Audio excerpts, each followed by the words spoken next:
Hi అండి, అందరికీ నమస్కారం. Welcome back to our channel. So ఈ రోజున వచ్చేసి మన రెండు తెలుగు రాష్ట్రాల్లో ఉన్న రైతులకైతే పిఎం కిసాన్ సంబంధించిన డబ్బులు ఎప్పుడెప్పుడు పడతాయని మనలో చాలా మంది రైతులు అయితే అడుగుతున్నారు కదా. సో వాళ్ళందరి కోసం వచ్చేసి గొప్ప శుభవార్త రావడం అయితే జరిగింది. ఎందుకంటే కేంద్ర ప్రభుత్వం ఇప్పుడు మంచి ఆలోచన చేసి రైతుల ఖాతాలో డబ్బులు విడుదల చేయాలి ప్రతి 4 నెలలు అనుకున్నది కదా.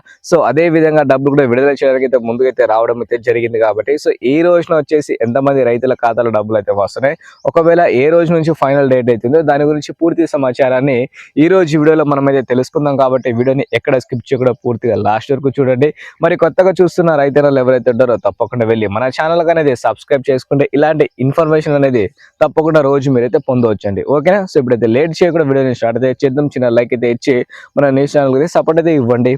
సో ముందుగా చూసుకుంటే ఇప్పుడు మన రెండు తెలుగు రాష్ట్రాల్లో ఉన్న రైతులకైతే పిఎం కిసాన్ సంబంధించిన డబ్బులు ఎప్పుడు పడతాయని చాలా మంది అడుగుతున్నారు.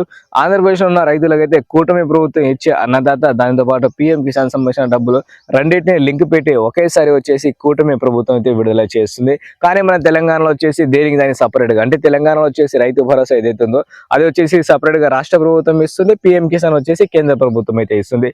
అది మరి ఎప్పుడు ఇస్తుందంటే రేపటి రోజు నుంచి మధ్యాహ్నం 12 గంటల తర్వాత నుంచి రైతుల ఖాతాలో డబ్బులు అయితే పడబోతున్నాయి. కాబట్టి మీరు ఎలాంటి టెన్షన్ తీసుకోవాల్సిన అవసరం అయితే లేదండి. సో హామీ ఇచ్చిన విధంగా ప్రతి ఒక్కరికి అయితే డబ్బులు అయితే వస్తున్నాయి. కాబట్టి మీరు ఎలాంటి ఇబ్బంది పడాల్సిన అవసరం అయితే లేదని ఈ రోజున క్లారిటీగా అప్డేట్ అయితే ఇవ్వడం అయితే జరిగిందండి కేంద్ర ప్రభుత్వం. సో హామీ ఇచ్చిన విధంగా ఇప్పటికే 21 విడతలు అయితే కంప్లీట్ అయితే చేసుకున్నాం. ఇప్పుడు 23వ విడత సంబంధించిన డబ్బులు కూడా విడుదల చేయడానికి అయితే ప్రభుత్వం అయితే సిద్ధమై ముందుకైతే రావడం అయితే జరిగిందని ఈ రోజున మనకైతే క్లారిటీగా అప్డేట్ అయితే ఇవ్వడం అయితే జరిగిందండి. ఇదండి ఈ రోజు ఇన్ఫర్మేషన్. మీకు ఉపయోగపడుతుంది అనుకుంటున్నాను. ఉపయోగపడితే మాత్రం వీడియోని లైక్ చేసి తోటి రైతులకి షేర్ అయితే చేసేయండి. ఓకేనా? So thank you.